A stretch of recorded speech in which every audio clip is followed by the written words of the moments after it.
او زما ورونو هغه اعمال چې الله ور باندې رزق بندوي یو په هغه کې ناشکری د دی الله عز وجل چې دی الله د نعمتونو ناشکری وکړي په عربي کې ورته کفران النعمت ویل کی یو ډیر لوی ناشکر انسان دی هغه ناشکر چې غټ ناشکر ده هغه کافر ده څوک چې د خپل رب نه له سره منکر شي او یا د خپل رب سره شریک ونیسي او یا خپل رب له سره مني نه یا یهودي شو شرک وکړو یا نصرانی ده یا منافق ده یا هندو ده یا دهری ده ملحد ده دی الله نه منکر ده په مختلفو شکلونو باندې دوی د الله د نعمتونو نه انکار کړی ده او غټ انکار دا ده چې د خپل رب نه منکر شي کافر جدا خبره ده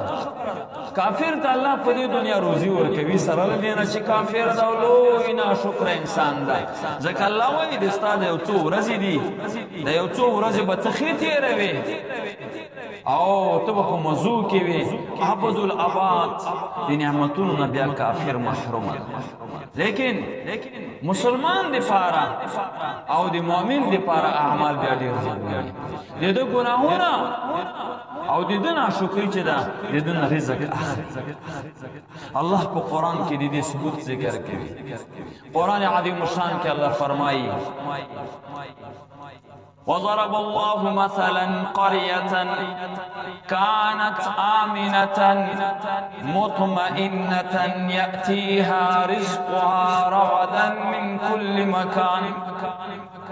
يأتيها رزقها رغدا من كل مكان فكفرت بأنعم الله فأذاقها الله لباس الجوع والخوف بما كانوا يصنعون وضرب الله بیان کړی دا یو مثال بیان کړی دا مثلا یو مثال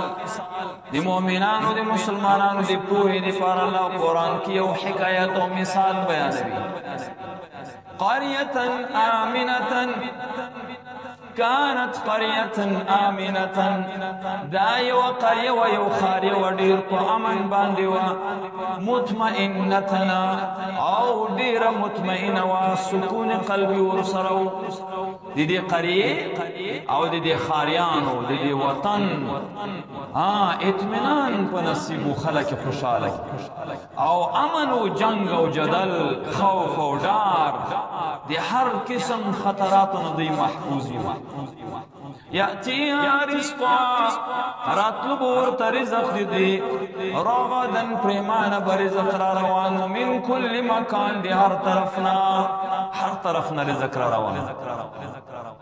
نو اخیر دی قریه څه وکړل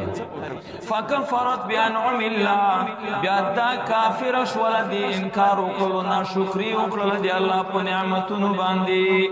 دی الله دی نعمتونو قدرداني ونه کړه قريه او خاريه سمانا دی خلقو ناشکري شروع کړل نو الله عز وجل سزا ورکړه فذاق الله فصلى ورچکلو دی لباس الجوع اغه جامد الوجه والخوف او د ډار الله په ډار او په لوګه کې پټ کړل په سخت شدید لوګه باندې او فقر او غربت او افلاس باندې مبتلا شول والخوف او په ډار باندې مبتلا شول دښمنان ور باندې مسلط و هر طرف نه ډار متوجه نفس او جان او عزت محفوظ نو او په ګیډو باندې وږي شول الله نعمتونه پر واخ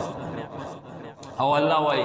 بما كانوا يصنعون بسبب دي هغه څه چې ودي يصنعون چې کولي دي اعمال دي وجنا الله وای ظالم بل ځکه الله فرمایي ان الله لا يغير ما بقوم حتى يغيروا ما بانفسهم یقینا الله عز وجل تغییر نور کوي هغه نعمت چې یو قوم باندې کړی وي یو قوم ته نعمتونه ورکړي دي رزق ورکړي دا امن ورکړي خوشحالي ده الله هغه قوم ته تغییر نور کوي چې دا په عذاب باندې مبتلا کی او دا نعمتونه تر واخلي حتا یغیروا تر هغه پورې چې دوی خپل تغییر ورکی حتى يغيروا ما بهم تر هغه پورې چې دوی خپل ځان ته تغییر ورنکي یعنی څه معنا إن الله لا يغير ما بقوم حتى يغير ما بأنفسهم دوی په خپل ځان کې تغییر رانولي کله چې مؤمنان او مسلمانان دی الله خبره مني یا الله نه فرمانی نه کوي او دی محمد رسول الله صلی الله علیه وسلم په سنت باندې برابر وي او خپل منځ کې ترحم او شفقت کوي ظلم او تیرای او تجاوز نه کوي مینه او محبت په اتفاق وي او حقوق لحاظ کوي دی الله دی حقوق خیال هم ساتي او دی مؤمنانو دی عبادو دی نور حقدار خیال هم ساتي نو الله ورنه نعمت نه اخلي الله وإذا زما قاعده سید امتحان کله کله وی چې ودرېږه ته صبر کوي او کنه د دې امتحان نه علاوه